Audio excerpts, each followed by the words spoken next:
Bueno, hay cristianos que creen que el rapto y la segunda venida es el mismo evento y que sucede al final después de la tribulación.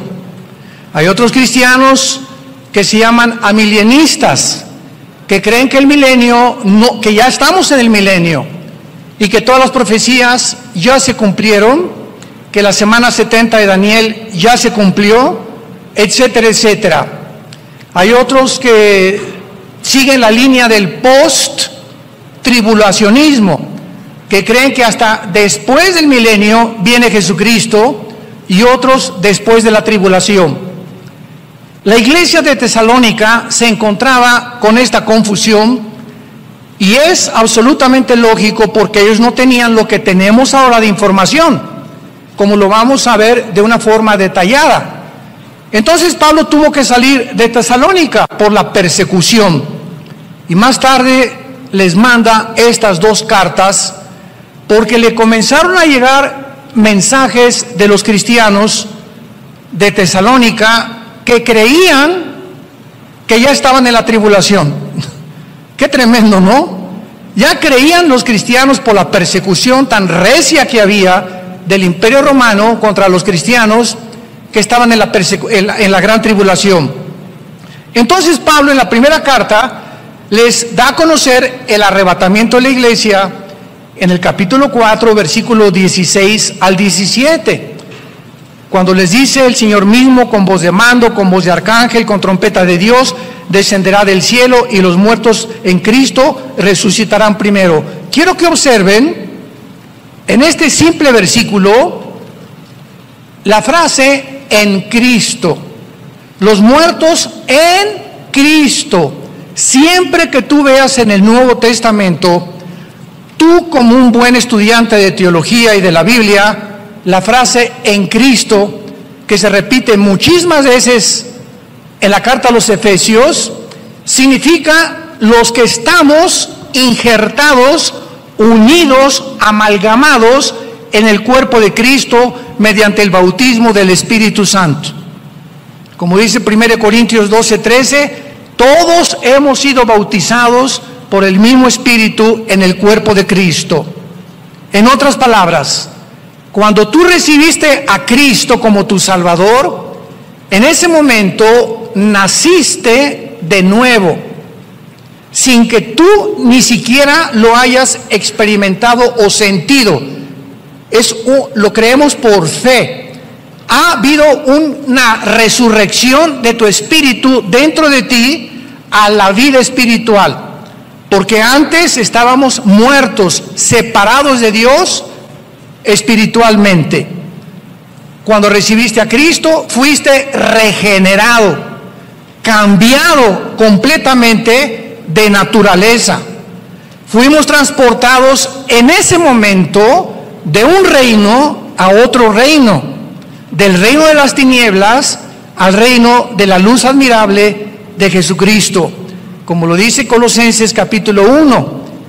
Y en tercer lugar, fuimos bautizados con el Espíritu Santo en el momento de nuestra conversión, no después, porque por muchos años vamos a ver lo que es la apostasía.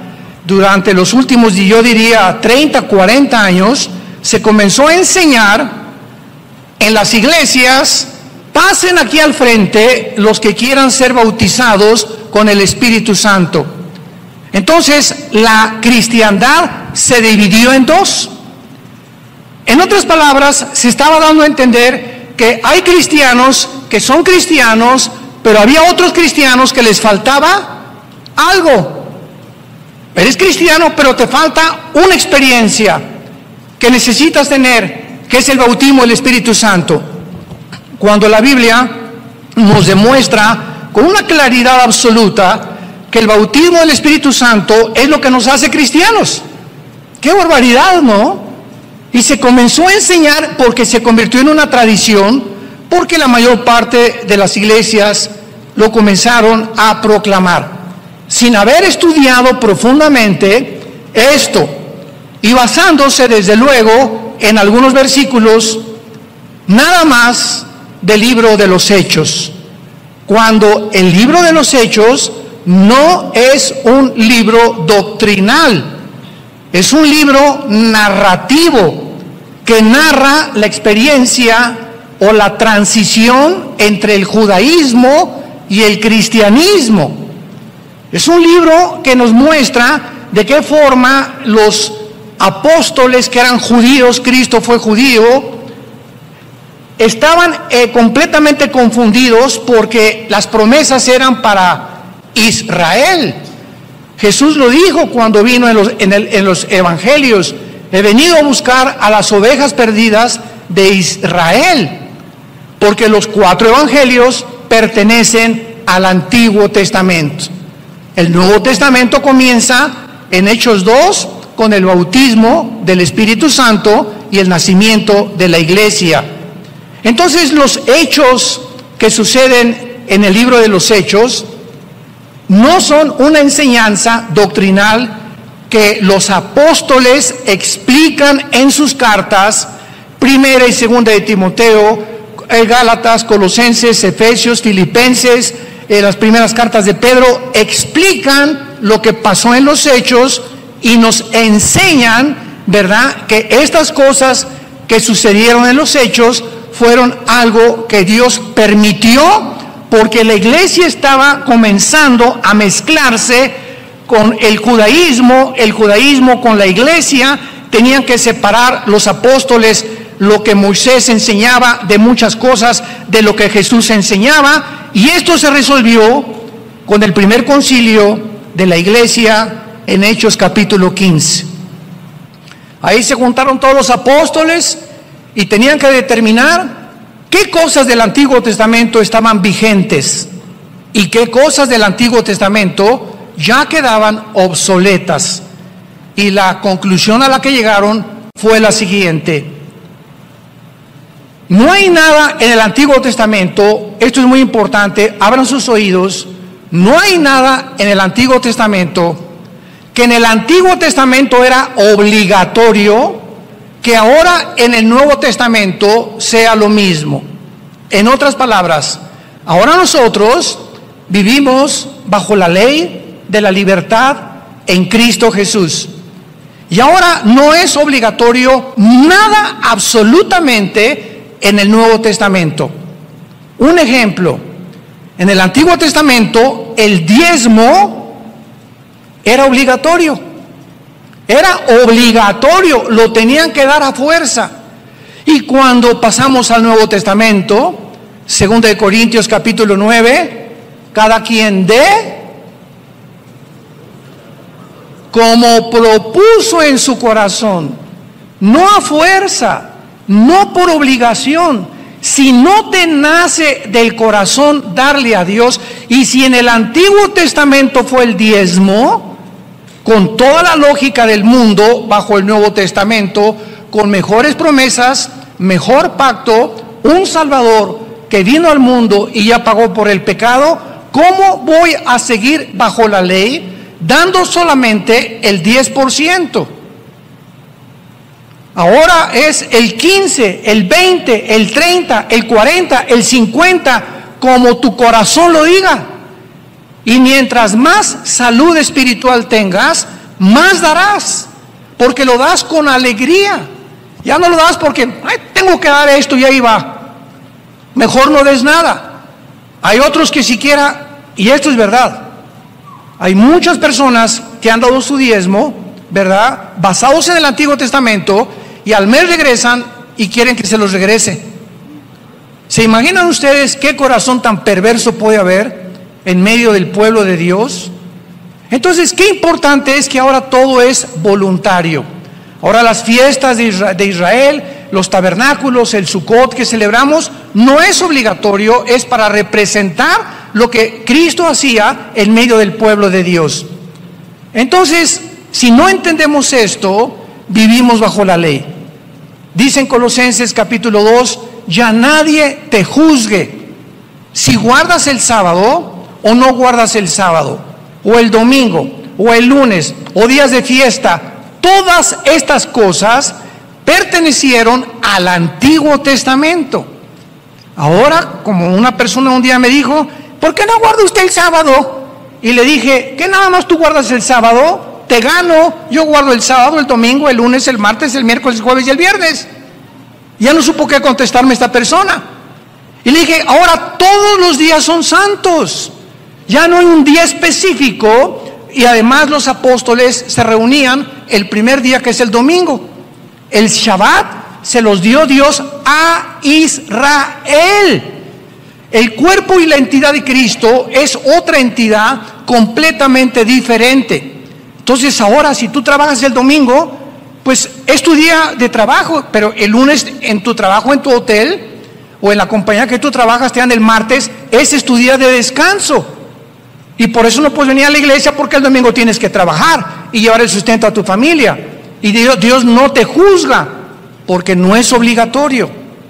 Nos reunimos simplemente porque el domingo se determinó bajo el calendario gregoriano en el que estamos, de que el domingo es el día de descanso. Pero ya no hay un día especial, ya no hay Semana Santa tampoco. Oye, que el viernes no como carne, como pescado porque es Viernes Santo. Y es Cuaresma. ¿De qué estás hablando? ¿Qué es eso de la Cuaresma? Eso pertenecía al Antiguo Testamento. Eso es de la religión apostólica romana. Esto no es de la Biblia. El cristiano come carne si quiere todos los días para que te pongas como una vaca si quieres. O pescado, de acuerdo a tu salud. Pero ahora todas las semanas son santas, todos los días son santos, todos los años son santos para el cristiano. ¿Me van siguiendo? Tenemos que deshacernos de tantas tradiciones. Pues no celebra la Navidad porque Jesucristo no nació el 24 de diciembre. Y si pones árbol de Navidad, eres un pagano, porque era de los babilonios. Mira, si no quieres poner árbol de Navidad, porque así lo sientes, no lo pongas y sigue con la cara de amargado que tienes. Y si alguien quiere poner árbol de Navidad y cantar jingle bells, noche de paz, no, deja que cante lo que él quiera, y si quiere el corrido del caballo blanco, que lo cante también. Pero lo que Dios ve no es, a ver, háblenle al arcángel Miguel, dice Dios, por favor, chéquenme quiénes pusieron árboles y quiénes no pusieron árboles. Los que no pusieron, pónganles una palomita. Y los que pusieron, una cruz. ¿Ustedes creen que Dios juzga de esa manera? ¿Cuánto legalismo hay en la iglesia? ¿Cuánto legalismo hay en la iglesia? ¿Qué es lo que Dios ve? El corazón. El gozo y la paz que tengas en el Espíritu Santo. El reino de Dios no consiste en comida, en bebida, qué comes, qué bebes. Es el gozo y la paz que tú tengas en tu relación diaria con Jesucristo, lo que Dios ama y lo que Dios busca de nosotros. No si te pones falda o no te pones falda, si tienes un tatuaje o no tienes tatuaje. Como me dijo una vez un señor, ¿verdad? Pues yo no me tatúa. ¿Y la panza que tenía de Santa Claus qué? No, pues miren nomás la hermana en qué fachas vino a la iglesia. Espérame tantito, es una pobre ex prostituta que tiene una semana llegando a la iglesia y todavía no sabe cómo vestirse. No juzgues. ¿Ya viste cómo se pintarrajeó? Parece Cleopatra. Y tú no sabes las razones que se encuentran detrás de esa persona, que a lo mejor tiene 2 semanas y no ha aprendido cómo poder vestirse, cómo maquillarse de acuerdo a la cultura que ya Cristo quiere que nosotros tengamos. Que no atraigamos la atención sobre nuestro cuerpo, ni nuestra cara tampoco. Entonces tenemos que crecer y madurar santos de Dios. Tenemos que entender qué es lo que Dios ama, qué es lo que Dios busca, qué es lo importante ante sus ojos, y dejarnos ya de tantas tonterías que ya, por el amor de Dios, si tienes 5 o 10 años en Cristo, tienes que crecer y madurar. Muy bien. Entonces, cuando Pablo dice en primera de Tesalonicenses 4:16, los muertos en Cristo resucitarán primero, esto significa la primera lección que vamos a aprender. En el rapto de la iglesia, o en el arrebatamiento de la iglesia, como le quieras llamar, los únicos que van a resucitar son desde Pentecostés hasta nuestros días. Todos los que estamos en Cristo, en el cuerpo de Cristo. antes de Cristo, Israel no estaba en el cuerpo del Hijo de Dios. Dice Efesios capítulo 2, que ahora Dios ha unido Israel y la iglesia, y ya no hay griego, judío, italiano, mexicano. Ahora se formó un nuevo hombre. Este nuevo hombre, este nuevo cuerpo no existía antes de la cruz. La iglesia era un misterio que el apóstol Pablo lo explica en Colosenses, en el capítulo 3 del libro de los Efesios, en Romanos capítulo 16, los últimos versículos. La iglesia era un secreto escondido antes de la cruz, que nadie sabía que se iba a formar un cuerpo en la persona del Hijo de Dios. Cristo en el Antiguo Testamento era conocido como el ángel de Jehová, no como un ángel artículo indeterminado, sino como el ángel de Jehová. Entonces la iglesia es la que se va en el rapto. Muy bien, ¿qué pasará con los que murieron desde Adán hasta Pentecostés? O sea, antes de Pentecostés hasta Adán hubo millones, ¿verdad?, de santos justificados por la fe, como Abraham, etcétera, etcétera. ¿Cuándo resucitarán ellos? Ellos resucitarán, de acuerdo a Daniel 12, del 1 al 3, después de la tribulación, en la segunda venida de Jesucristo. Y observamos entonces que las resurrecciones tienen un orden. Hay un orden. Dios hizo un orden en el universo. Dios es el Dios de orden. Dios no quiere que nada haya fuera de la armonía. Una gran sinfónica, imaginémonos un saxofón fuera de tono, en una alabanza una guitarra fuera de tono, en un coro un hombre con una voz, con una tesitura que no le queda, a una muchacha que no le queda, cantando en otra tesitura, desentona absolutamente toda la alabanza, toda la sinfonía. Todo es un orden. Imagínate tu cuerpo. Nuestro cuerpo funciona si hay orden entre mi estómago, mi hígado, mi páncreas, mis pulmones y mi mente. Y si en mi mente no tengo paz, y si en mi mente no tengo estabilidad, si no hay una tranquilidad en mi alma, mi cuerpo no puede estar sano. Y qué interesante que la mayor parte de los médicos en el mundo han descubierto que la enfermedad del siglo XXI, que causa casi el 70% de las enfermedades mentales y físicas, es el estrés. ¿Ustedes creen que es coincidencia que todo este año pasado y parte de este año nunca han habido más suicidios, divorcios, problemas mentales de los niños, de los jóvenes, como en el Japón, que se suicidan 2, 3 al mes, jóvenes menores de 18, 20 años de edad, drogadicción, por todo lo que el mundo ha atravesado con la famosa pandemia que hemos todos vivido? Qué impresionante que lo que ha enfermado más al mundo ha sido el miedo. El miedo es el arma favorita de Satanás. ¿Qué fue las palabras que Jesucristo nos dio? ¿Qué antídoto Jesús nos dio hace 2000 años? Que precisamente lo que necesitamos en el siglo XXI: mi paz les dejo, mi paz les doy. Shalom. Shalom. Resucitando los discípulos que iban al camino de Maús, se encuentran con Jesús, no lo reconocen, y lo primero que les dicen, Lucas 24, Shalom. Shalom es la palabra perfecta en el hebreo, porque implica paz, seguridad, esperanza, bienestar y salud. Cuando tú tienes paz, hay armonía en todos tus órganos dentro de tu cuerpo. Y si tú tienes algo que comience a disfuncionar y comienza a afectar las demás partes de tu cuerpo, es lo que se llama, estás enfermo. Entonces, ¿qué es lo que nos enferma? La desarmonía que existe dentro del cuerpo humano, porque algo causó esta desarmonía dentro de tu cuerpo. Y esto es precisamente lo que Dios quiere que nosotros podamos entender. Muy bien. Ahora, en la primera carta a los Corintios, capítulo 15,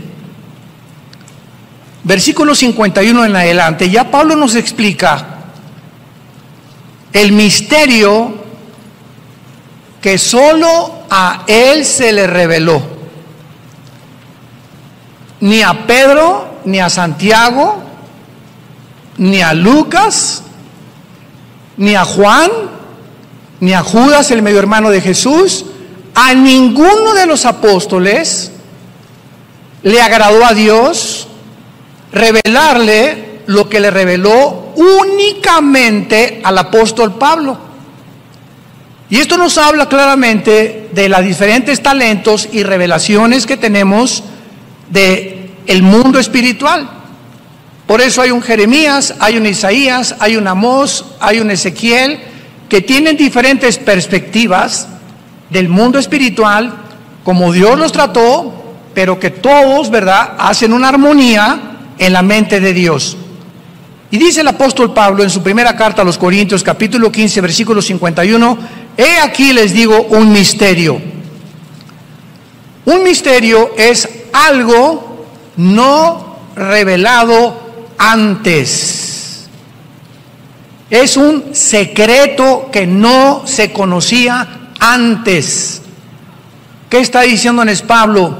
Les voy a contar, les voy a revelar un secreto de Dios que en el Antiguo Testamento ni en los, escúchenme con cuidado, ni siquiera en los evangelios se conocía.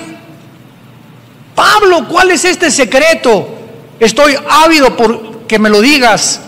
Este es el secreto, que no todos vamos a morir. Y se usa la palabra dormir, porque cuando vean ustedes la palabra dormir en el Nuevo Testamento significa el cuerpo físico, no el alma ni el espíritu, porque hay más de 55, 65 versículos que nos muestran que en la muerte tenemos una existencia consciente. Como en el quinto sello en Apocalipsis capítulo 6, vi las almas de los que habían muerto en el cielo hablando, platicando con Dios. Entonces, Pablo nos dice, este es el secreto, que va a haber una generación de seres humanos que no van a morir. Oye, Pablo, pero ¿qué acaso esto no contradice Hebreos 9:27, que dice, está establecido a los hombres que mueran una sola vez y después el juicio? Claro que está establecido, pero Dios tiene excepciones. ¿Cómo las tuvo con Enoc en Génesis 5? ¿Cómo las tuvo con Elías?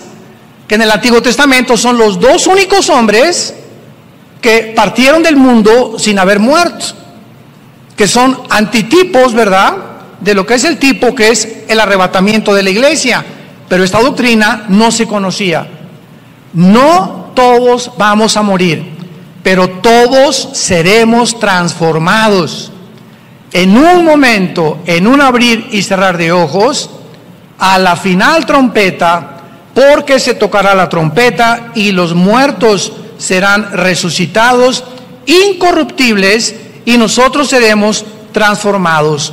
Lo comparamos con Primera de Tesalonicenses, capítulo 4, en nuestro capítulo, donde Pablo dice, versículo 17, luego nosotros, después de que resuciten todos los santos desde Pentecostés, luego nosotros, o sea, si ahorita viene el rapto entre una hora, o mañana, los primeros que van a salir van a ser los que murieron desde Pentecostés a nuestros días. Este es el primero ellos. Y luego, atrasito de ellos, los que hayamos quedado, o sea, vivos, seremos arrebatados, juntamente con ellos en las nubes.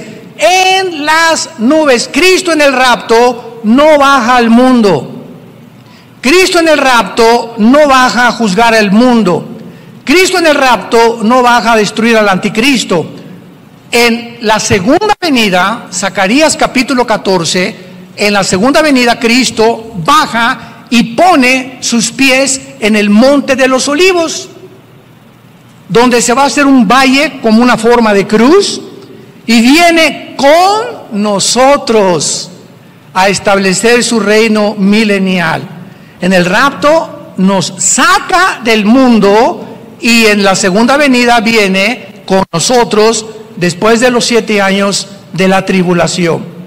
Entonces, si estamos ahorita manejando o comiéndote tu torta entre 2-3 horas, o mañana estás en Chapultepec corriendo, etcétera, etcétera, y viene el rapto, la ropa de todos nosotros se cae en el suelo, con la cosa que traes aquí en la boca. Y vamos a desaparecer millones de personas sin que el mundo tenga una explicación. Pero habrá millones de personas que eran cristianos, entre comillas, profesantes, que van a venir aquí al Salón Le Crillon y no van a encontrar a nadie. O van a encontrar a otros como ellos, que venían y estudiaban y asistían a la iglesia, pero nunca fueron nacidos de nuevo.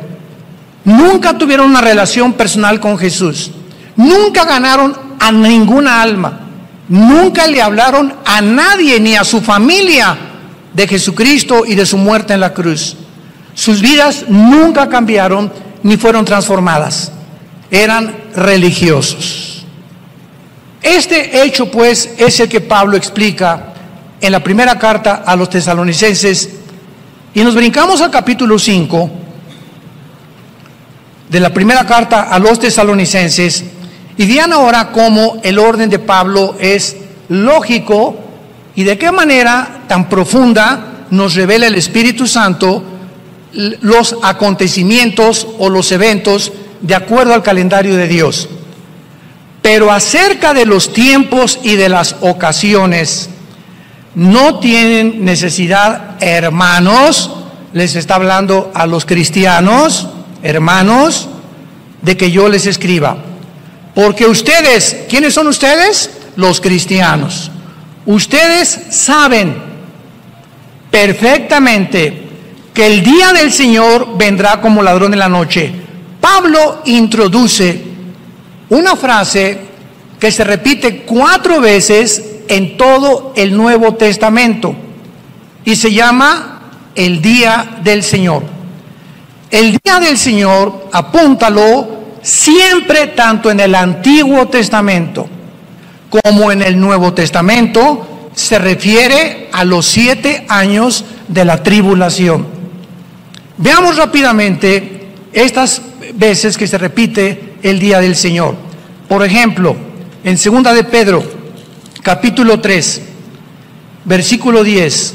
Pero el día del Señor vendrá como ladrón en la noche, en el cual los cielos pasarán con gran estruendo, los elementos ardiendo serán deshechos, y la tierra y las obras que en ella hay serán quemadas. ¿De qué está hablando el apóstol Pedro? Del final de la tribulación, cuando todo sea quemado para que podamos entrar a reinar en este mundo. Brincamos a Apocalipsis capítulo 1, versículo 10. Yo estaba en el Espíritu, ¿cuándo? En el día del Señor. Muchos creen que aquí Juan está diciendo, yo estaba el domingo, en el día del Señor. Cuando Juan dice, yo estaba en el Espíritu en el día del Señor, él está diciendo, lo que les voy a revelar ahorita, que es todo el Apocalipsis, me fue dado por el Espíritu Santo, y yo me encontraba en el tiempo de la tribulación, que es lo que habla todo el Apocalipsis. El Apocalipsis, después del capítulo 4, que la iglesia ya no vuelve a aparecer, menciona 21 juicios, 7 de sellos, 7 de las trompetas y 7 de las copas. 7 por 3, 21. 21 juicios que caerán sobre el mundo de parte de Dios. Y Dios no nos ha puesto, lo vamos a ver después, para la ira.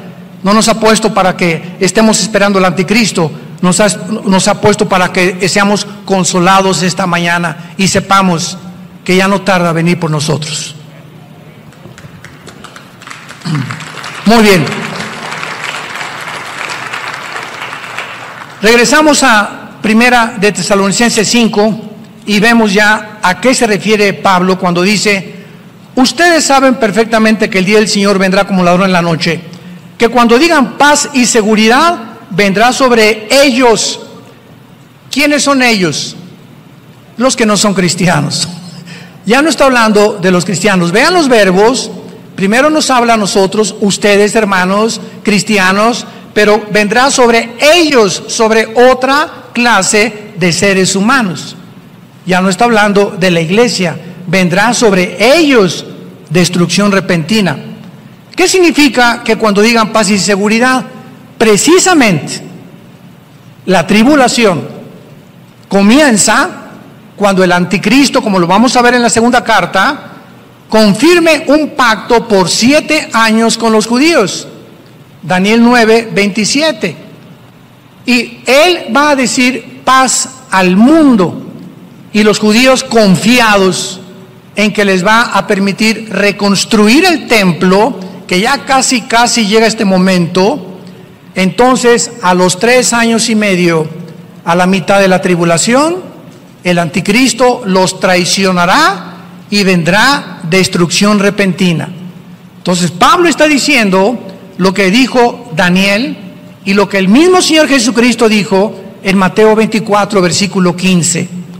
Cuando vean la abominación desoladora que habló el profeta Daniel, huyan, escápense de Judá, porque vendrá tribulación como nunca la ha habido antes en el mundo. Vemos que cuando juntamos todas las piezas del rompecabezas y versículo con versículo y unimos varios libros, podemos trazar la palabra de Dios, trazándola como el Espíritu Santo quiere que la tracemos. ¿Qué cosas son las sectas? Son grupos que sacan un versículo u otro pasaje sin tomar en consideración las demás partes de la Biblia y forman doctrinas falsas, como la del sábado, ¿verdad? Hay cristianos legalistas sabáticos, como los mormones que te dicen que somos dioses todos y que Cristo no fue Dios, como los testigos de Jehová que no creen en el infierno, y así cada secta usa un versículo y te lo pone así en la cara, y cuando tú conoces la Biblia les enseñas y les dices lo que le dijo Satanás, lo que le dijo Cristo a Satanás en Mateo 4 del 1 al 10. Llega Satanás y le dice: está escrito. Vean ustedes al diablo: oye Jesús, está escrito, aquí están los salmos, que dice en los salmos: a sus ángeles mandará para que cuando te avientes del templo no te vayas a morir, o tu pie no tropiece en piedra. Y Cristo le contesta: pero también está escrito. O sea, no me la cites fuera de contexto, porque fuera de contexto es un pretexto.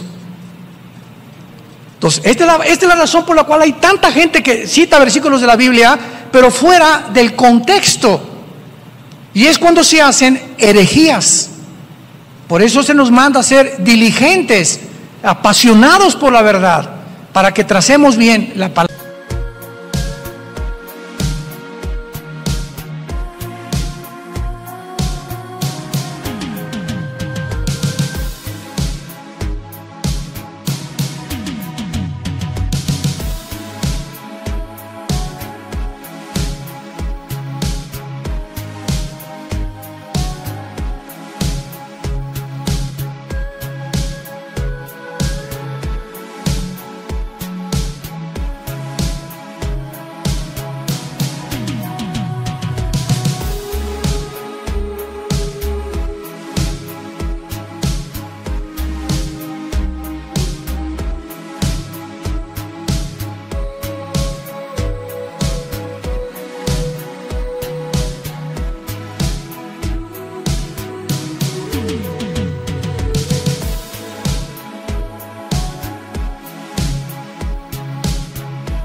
palabra de verdad que es la palabra de Dios.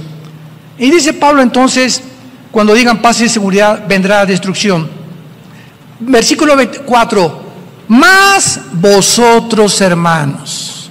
Otra vez Pablo vuelve a hacer una grande diferencia entre ellos, los que serán destruidos en el día del Señor, pero ustedes, hermanos, qué importante es esto, ustedes no están en tinieblas para que aquel día los sorprenda como ladrón. O sea, ustedes no tienen por qué estar espantados por el día del Señor, porque somos hijos de la luz.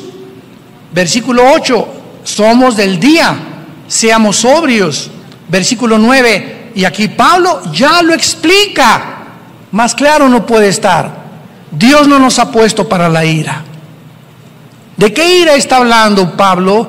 De el día del Señor, donde vendrá destrucción repentina. Dios no nos ha puesto para que atravesemos ese día, sino para alcanzar salvación por medio de nuestro Señor Jesucristo.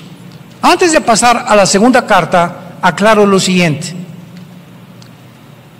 ¿Por qué dice Pablo para alcanzar salvación? ¿Qué acaso no la tenemos ya? Son muy buenas preguntas, ¿eh? Un buen estudiante de la Biblia está escudriñando, ¿y por qué esto? ¿Y por qué aquello? Y hay 1000 preguntas que hacerle a Dios para alcanzar salvación. Una vez una estudiante me dijo que entonces no tenemos la salvación y la podemos perder, y hasta el final podemos saber si fuimos salvos, y le expliqué, apúntalo, la salvación en la Biblia tiene 3 tiempos. La salvación tiene 3 tiempos: pasado, presente y futuro. Pasado, ya fuimos salvados del castigo del pecado. Ya fuimos salvados del castigo del pecado. Esto se llama la justificación. Y puedes apuntar ahí Romanos 8:1. Ningún juicio hay para nosotros ya.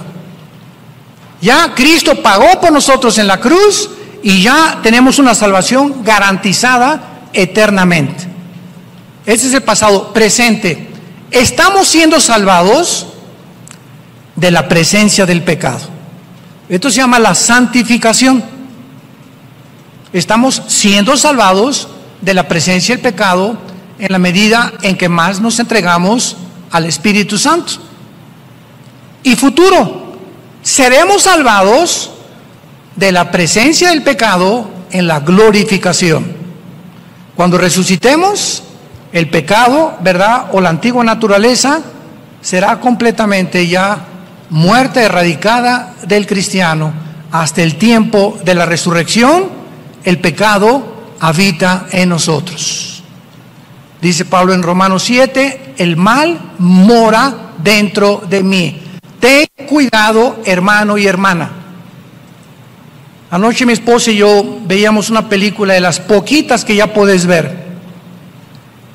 Quiero usarla como ejemplo de una muchacha negrita que estaba en una universidad en África y llegó un maestro con doctorados y cosas así, y era como 25 años más grande que ella. Esta tenía 20 y él tenía como 55 años de edad, y la comienza a enamorar. Total que la comienza a enamorar y un día la quiere violar. Entonces, para hacerlo corto la historia, la muchacha morenita o negrita va con los decanos de la universidad, con los principales, y lo delata y no le creen. No, como un maestro con tanta reputación y con tantos diplomas, esto no lo podemos creer. Total que ella contrata un abogado, una abogada negrita también, y exige la abogada que le hagan un juicio a este maestro. Entonces, claro que él se defiende y resulta en el juicio que tenía 10 años en las otras universidades que él había enseñado, una historia de violaciones a muchachas menores de 20 años que les ofrecía el sexo con tal de pasarlas de año. Y nadie lo había delatado por miedo, las mujeres por miedo de que no la pasaran, cómo le iban a creer, sin testigos. Finalmente cayó el hacha del juicio sobre la vida de este hombre. porque esta película es de la vida real. Y esto es lo que dice Romanos capítulo 2, versículos 2 y 3. ¿Qué no sabéis que la paciencia de Dios y la benignidad de Dios te guía al arrepentimiento? Yo le dije a mi esposa cuando acabó esa película, conozco muchas personas que las está juzgando Dios ya, que traían una historia de hace 10 años, 5 años, de abusos sexuales, etcétera, etcétera, o de otra índole, y que como no pasaba nada, creían que Dios lo había olvidado, y Dios no puede ser engañado.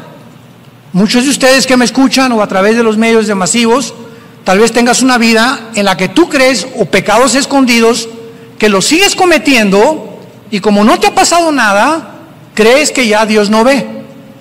Y quiero decirte algo, tarde o temprano cae el hacha sobre el árbol, y todo árbol que no da fruto, Mateo capítulo 3, será cortado. Y Dios está usando esta época que estamos viviendo para meter el hacha y cortar vidas de organizaciones y de personas que Dios les había hablado anteriormente y que se burlaron de Él. Finalmente, tus pecados te alcanzarán, dice la Biblia. Tus pecados te alcanzarán tarde o temprano. Tú puedes ir caminando en la vida y ahí tienes tus pecados, robaste, violaste o lo que hiciste, no pasa nada, 1 año, 2 años, 3 años, 4 años, acuérdate, te van a alcanzar tal vez al 4.º año o al 15 años. Y cuando te alcancen, tal vez te alcanzaron cuando tenías la más grande oportunidad de formar una familia o de triunfar en los negocios, o que sea un escándalo en tu vida, o perder tu familia y tus hijos o tu testimonio, porque no quisiste encontrar el perdón en la cruz. El que esconde sus pecados no prosperará. No le puede ir bien a nadie. Palabra de Dios, que esconda su vida debajo de un closet o debajo de un colchón, no te puede ir bien. Tarde o temprano Dios tratará con tu vida. Mas el que los confiesa y se aparta, alcanzará misericordia. Dios es grande y misericordia y te quiere perdonar. Esta mañana quiere llamarte y decirte te amo. En esa cruz pagué por todo lo que tú hayas hecho y por lo que crees que tienes escondido. A mí no me engaña. Dios conoce las intenciones de nuestro corazón. ¿Por qué no aprovechas esta mañana para venir a la cruz, reconciliarte con Él, hacer la paz con Él y no salir por esa puerta ya creyendo que te va a seguir yendo bien en la vida, cuando en tu vida hay pecados que no has confesado delante de su trono? Te damos gracias, Padre, por tu palabra en esta mañana. Gracias, Señor, porque tu palabra es verdad. No hay nada torcido ni perverso en ella. Todas ellas son rectas al que entiende y razonables a los que han alcanzado la sabiduría. Bendito seas, oh Dios, creador de los cielos y de la tierra, y al gran pastor de las ovejas, tu Hijo Jesucristo, quien por la sangre del pacto sempiterno ha dado su vida en nuestro lugar, para que ahora hagamos las cosas que son agradables delante de Él, sabiendo que si somos llenos del Espíritu Santo, tenemos que vivir una vida apartada del pecado. No engañarnos ni creer que somos nosotros los que al pecado le llamamos pecado. No, no, no. El pecado engaña. El pecado te hace creer que lo que haces está bien, que no es malo porque haces otras cosas buenas. No te engañes. Y después de que te engaña el pecado, endurece. Te endurece el corazón. Y llega un momento en que ya Dios no puede tratar con tu vida. Dios tendrá que disciplinarte, porque al que ama a Dios disciplina y azota al que recibe por hijo. En esta mañana, dile: Padre Santo que estás en el cielo,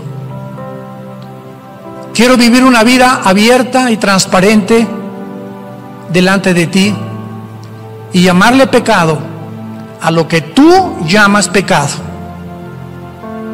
Lávame con tu sangre preciosa, porque es tu vida en tu sangre la que me puede dar esta limpieza en este momento que mi alma necesita para que haya armonía en mi alma y en mi vida espiritual. Gracias por la cruz y porque en esa cruz pagaste por todo lo que yo había hecho y lo que en este momento te estoy confesando. En el nombre de Jesús.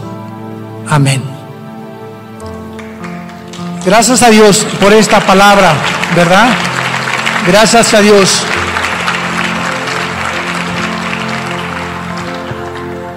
Esta palabra debe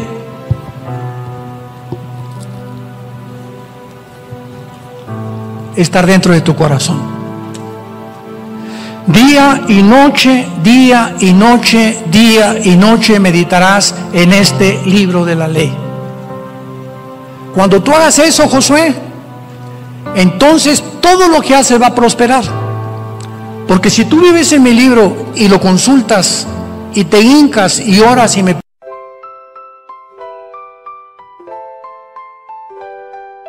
Lakefront breeze whispers your name. City lights dancing in neon flame. Heartbeats quick in a sweet refrain.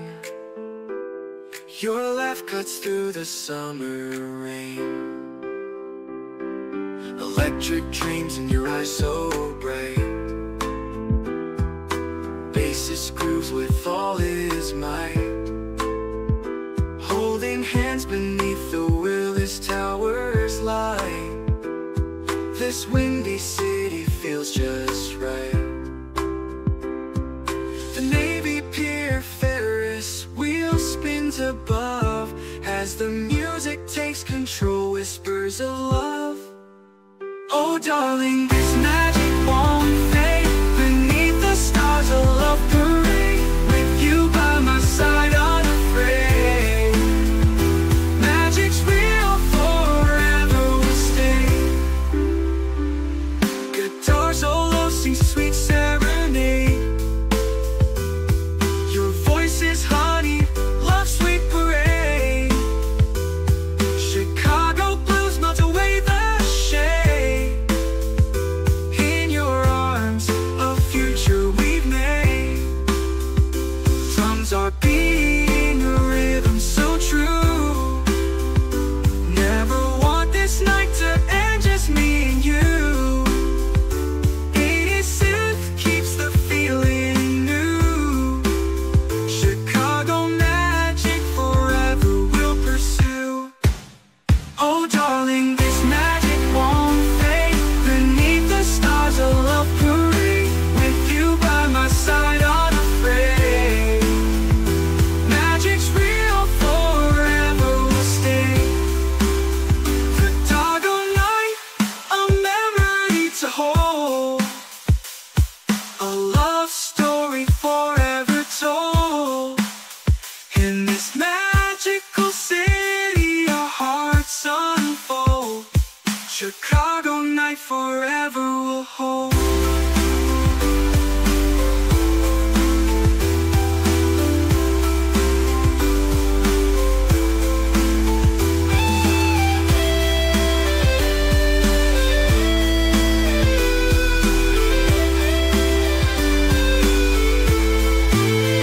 Oh darling, this magic won't fade.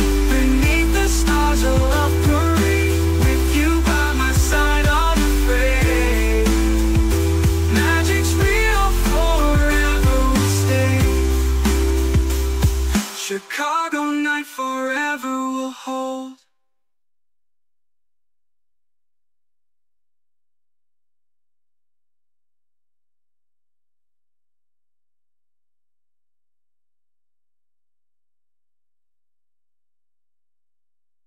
Pides que te hable, te voy a hablar.